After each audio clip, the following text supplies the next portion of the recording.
look at this one. Spencer Dinwiddie asked about his beef with Kuzma. He says Kuzma is not even a third star and wouldn't have been traded by the Lakers if he was any good. Kuzma didn't hesitate to respond. 6 tweets, guys, that included him saying Dinwiddie has been, quote, bounced around more than a basketball. This is getting ugly. Shannon, whose side are you on? It's personal. Spencer Dinwiddie took it here, Skip. He did. He could have easily said, look, I don't have a beef, or whatever my beef is, there's something that he and I get in the room and we'll hash it out. But to make it so publicly and to make it so personal, I don't think Kuz had any choice but to respond. And respond in the fashion and the harshness in which he did. Because you came from me.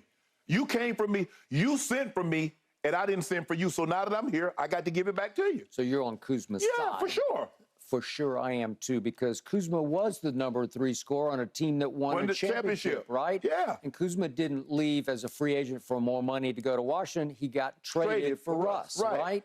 And Dinwiddie has been traded 4 different times, so he's bounced around. Right. Okay, so I don't even know. But what was Kuz? I mean, what was Spencer Dinwiddie's end game? What was he hoping to accomplish? I don't know. I mean, bro, both of y'all gonna get paid. Kuzma gonna get another big contract. He will. Hopefully you get your money too. But Love I'm with it, Kuz guys. on this one. Hate to interrupt, but we gotta go. We're out of time. 15 points.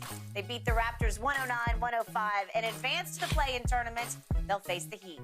Zach LaVine scored a game-high 39 for Chicago. Billy Donovan called LaVine's performance, quote, phenomenal and extraordinary.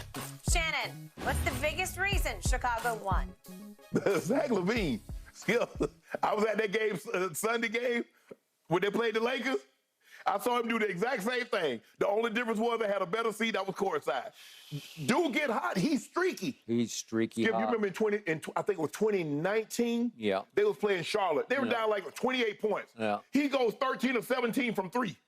Brings them all the way back, scores 49. So he can get on a hot streak, and he's streaky enough. Not only will he doesn't settle for the 3, though he can get streaky and make a bunch of them. Yeah. He'll put the ball on the floor and put pressure on you to stop him from getting to the rim. And he is a 2-3-time dunk champ. So you know he can elevate over the top of you. He can. And he got it going last night, and you could just see the energy just starts to drain. It's like, damn. Nick Nurse like, man, I need like 15 timeouts because I just called one, and they on a hot streak again. And then you got DeMar.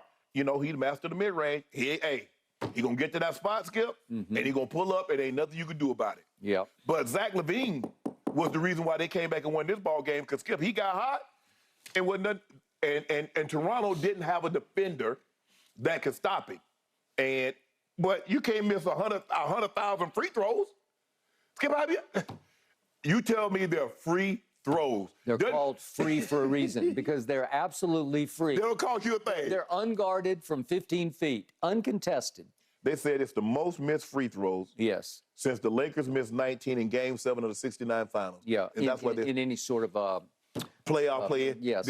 I don't even know what this is, Skip. We can't call it a playoff. I know what it is, yeah. But they missed 19 free throws, and that's Zach LaVine and then their own ineptness at the free throw line was the reason why they lost this game. Because even if Zach LaVine scores 60, if you make 12 more free throws, he can't hurt you. Well, maybe if he scores 60, but you can't miss 19 free throws, Skip. That's awful. Okay, so we did have a case on this. And with 9:09 left in the third quarter, I look up, and it's a 19-point game. 66-47. 19 points. Yep. And I made the mistake in my head. I hate it when I let my head go, because I don't even say it out loud. You tweeted something, did you? No, I didn't tweet anything. You thought it, though? I thought it. Okay, yeah. I thought, I got this one. Yeah, so you burned the money. I did. You know when you gamble, you can't touch your money, Skip. I did. Okay. I had a flash in my head of, poor Shannon. he lost another case. And then I called our man Tyler Korn to go over some things for the show at the start of the fourth quarter, and I'm kind of glancing up because I thought it was done. Oh, you don't know. So I'm on to you the count show. the money. Yes. You count the money. I was counting mentally all the money, or at least the case. How many bottles are in a case? Is it 24? 12. Okay, 12. So I'm counting my bottles. I want to do. We do liters. We don't do that little 24 bottle. We do the liters. All right. Okay, I got it. And I look up, and it's getting closer, and it's getting closer, and they're missing another free throw, another free throw. And then I start hearing this shriek on TV, and I'm saying, what is that shriek? Who is making that noise? And ESPN finally points out, wait a second, it's DeMar DeRozan's 9-year-old daughter sitting in the maybe third row. Right. And she had asked for a day off from school from her dad because she spent so many nights going to that arena because I don't know if she was actually born in Toronto, but he was playing for Toronto. Maybe she was born in L.A. Went to a bunch of games. She went to a whole bunch of games in her formative years, her first 5-6 years. Right. Because he played in Toronto all the way through 2018. Correct. Okay. And suddenly she starts, it's like horror movie shrieking. You know, I can't do it because she can go high-pitched shriek. And it was working. Right. It was unsettling because it's pretty distracting. Right. And I'm not going to give her total credit, but I thought she was the unsung MVP because it obviously in a home arena is going to get quiet the moment that your guy is about to shoot a free throw because you're not going to scream and yell. You kind of go quiet. Normally tell you. Yes, take it down a notch. And then we get ear-piercing shriek from DR, and all of a sudden they're clanking. Right. Would you believe from the point they were up 19, they shot 9 of 20 from the free throw line. From that point forward through the fourth quarter, third and fourth quarter, 9:09 left in the third, they missed 11 free throws. They go from up 19 to down 4 at the end of the game. And Siakam got fouled. Did you actually think he was going to make all 3 of them? Heck no. Heck no. I was actually a little surprised he made the first one, and then he really short-armed the second one. And then he really that was it. back-ironed. It was a brick. The third one was a brick. So he contributed at the end of the 2. But if I could show you the bricking that started, I'm going to show you the 11 misses from the point I was up 19 to the point you were up 4 and won your case from me.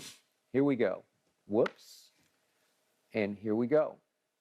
Whoops. These are shriek misses now as DR shrieking. That's Van Vliet, who had a terrible second half. That wasn't even close. That was way I was wondering why they kept showing. Skip, I wonder why they kept. Look at this. They kept showing. I was like, why are they showing this little girl? Yeah, and she was right on time with her shrieks. Oh, that was Siakam. Yep. Yep. Whoops. And whoops. These aren't even close. And the more you miss, the more contagious it gets, and then everybody's missing. It gets in your head, Skip. And their closer is Fred Van Vliet, and he was horrible. Let me get him in the fourth quarter. He went 1 of 6 in the fourth quarter. He is a gutsy clutch closer, and when he shoots 1 of 6 in the fourth, and you're going to lose 37-24 in the fourth, I'm going to lose a case. Yes. And that's exactly what happened. That's exactly.